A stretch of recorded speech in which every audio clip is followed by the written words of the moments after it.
জাগিৰোডত প্ৰাক নিৰ্বাচনী হিংসা নিশা দুৰ্বৃত্তই লণ্ডভণ্ড কৰিলে কংগ্ৰেছৰ নিৰ্বাচনী কাৰ্যালয় বাগজাব মণ্ডল কংগ্ৰেছৰ নিৰ্বাচনী প্ৰচাৰ কাৰ্যালয়ত দুৰ্বৃত্তৰ এই তাণ্ডৱ ছিঙি পেলাইছে কংগ্ৰেছৰ দলৰ বেনাৰ পোষ্টাৰ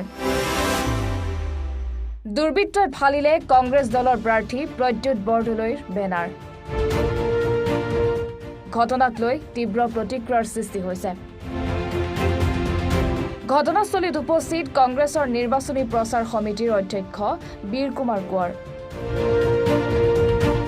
কংগ্ৰেছৰ উত্থানত এয়া শংকিত বিৰোধীৰ নিকৃষ্ট কাৰ্য বুলি অভিযোগ উত্থাপন হৈছে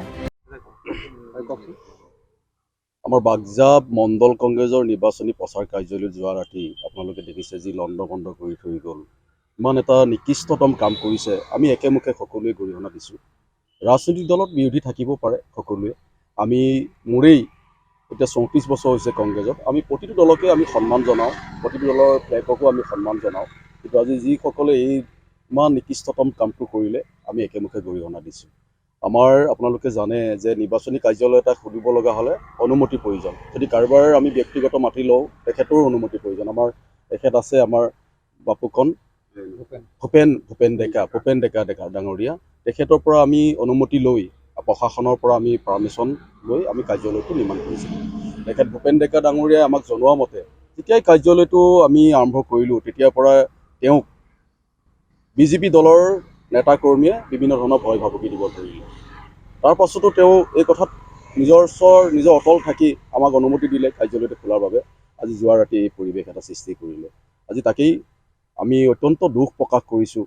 আৰু ক্ষোভ প্ৰকাশ কৰিছোঁ আৰু প্ৰশাসনকো আমি এতিয়া জনাম প্ৰশাসনক আমি লিখিতভাৱে জনাম আমি আহ্বান জনাম তেওঁলোকে নিৰপেক্ষভাৱে তদন্ত কৰি যিসকল দুষ্কৃতিকাৰী এনে এটা অপকৰ্ম কৰিলে তেওঁলোকক উচিত শাস্তি প্ৰদান কৰিব আজি আমি ইয়াৰ জৰিয়তে আমি গম পাইছোঁ হয় বিভিন্ন সময়ত আমাৰ দলৰ কৰ্মীক ভয় ভাবুকি প্ৰলোভন এনেকুৱা নিচিনা কাৰ্য চলাই গৈছে আজি আমাৰ মাটি মালিকে তেওঁ কিবা এটা কৰিব সেইটোও কৰিব নোৱাৰা হৈছে এনেকুৱা ধৰণৰ এটা পৰ্যায়লৈ গুচি গৈছে গতিকে আজি প্ৰদ্যুৎ বৰদলৈ ডাঙৰীয়া নগাঁও লোকসভা সমষ্টিত জয় নিশ্চিত হৈছে আৰু সেইকাৰণে বিৰোধী দলে আজি ভয় শংকিত হৈ আৰু এই ভয়ৰ পৰা খঙলৈ ৰূপান্তৰিত হৈছে আজি আমি সেইকাৰণে অসমবাসী ৰাইজক আহ্বান জনাম যাতে আগন্তুক যি লোকসভাৰ নিৰ্বাচন এই লোকসভা নিৰ্বাচনত যি জনসাধাৰণক যি ভয় ভাবুকি অত্যাচাৰ এনেধৰণে কৰিব ধৰিছে তাৰ বিৰুদ্ধে এই অত্যাচাৰৰ বিৰুদ্ধে এই অপশাসনৰ বিৰুদ্ধে যাতে ভোট প্ৰদান কৰে তাৰ বাবে আমি আহ্বান জনাইছোঁ ভয় ভাবুকি মানে কৈছে যে তুমি বিজেপিৰ ল'ৰা হৈ পেলাই কাৰ্যালয়টো কেনেকৈ খুলিব দিলে মই বোলো অনুমতি সাপেক্ষেহে বোলো খুলিব দিছোঁ একো নাই বোলো সেইটো কাৰণে ইমান এটা হেৰি কৰিব নালাগে দুদিনমানহে থাকিব তাৰপিছতো গুচি যাবগৈ গতিকে তথাপিতো মই বিজেপিৰ মানুহ যেতিয়া মই বিজেপিতে আছোঁ মই তেনেকৈও বুজাই দিছোঁ আৰু এতিয়া এই কামটো যে হৈছে ৰাতি মই উঠিছোঁ 12টামান বজাত